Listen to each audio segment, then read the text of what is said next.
Dummy ಮೇಲ್ ಮಾಡೋದಕ್ಕೂ real hair ಮೇಲ್ ಮಾಡೋದಕ್ಕೂ ಏನ್ ಡಿಫ್ರೆನ್ಸ್ ಇದೆ? ಆಗುತ್ತೆ ರಿಯಲ್ ಹೇರ್ ಮೇಲೆ ಮಾಡೋದಕ್ಕೆ ಡಬ್ಬಿ ಮೇಲೆ ಈಸಿ ಅನ್ಸುತ್ತೆ, ಬಟ್ ರಿಯಲ್ ಹೇರ್ ಮೇಲೆ ಸ್ವಲ್ಪ ಕಷ್ಟ ಅನ್ಸುತ್ತೆ. ಅಂದ್ರೆ ಅದು ಅದರಲ್ಲಿ ಬೇಗ ಆಗುತ್ತೆ ಮೇಡಮ್ ಡಮ್ಮಿ ಮೇಲೆ. ಆಕ್ಚುಲಿ ಹೇರ್ಸ್ ಮೇಲೆ ಸ್ವಲ್ಪ ಟಫ್ ಆದ್ರೂ ಟೈಮ್ ಮಾಡ್ತಾ ಇದ್ದೀನಿ.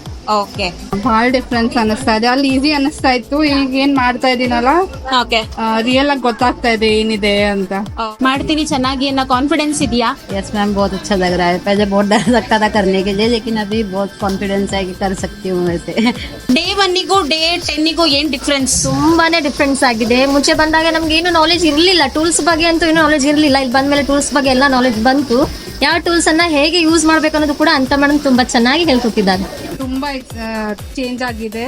ಫಸ್ಟ್ ನಮ್ಗೆ ಏನು ಬರ್ತಾ ಇರಲಿಲ್ಲ, ಮೇಕಪ್ ಅಂದ್ರೆ ಅದ್ರದ್ದು ಏನು ಗೊತ್ತಾಗ್ತಾ ಇಲ್ಲ. ಈಗೆಲ್ಲ ಚೆನ್ನಾಗಿ ಬರ್ತಾ ಇದೆ. ಮಾಸ್ಟರ್ ಮೇಕಪ್ ಸ್ಟುಡಿಯೋಗೆ ಬಂದು ವರ್ತ್ ಅನ್ನಿಸ್ತಾ ನಿಮ್ಗೆ?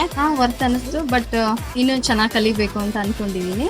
ಚೆನ್ನಾಗಿ ಹೇಳ್ಕೊಡ್ತಾ ಇದ್ದೀರಾ ನೀವು, ಚೆನ್ನಾಗಿ ಕಲಿತೀವಿ. Thank you. Thank you.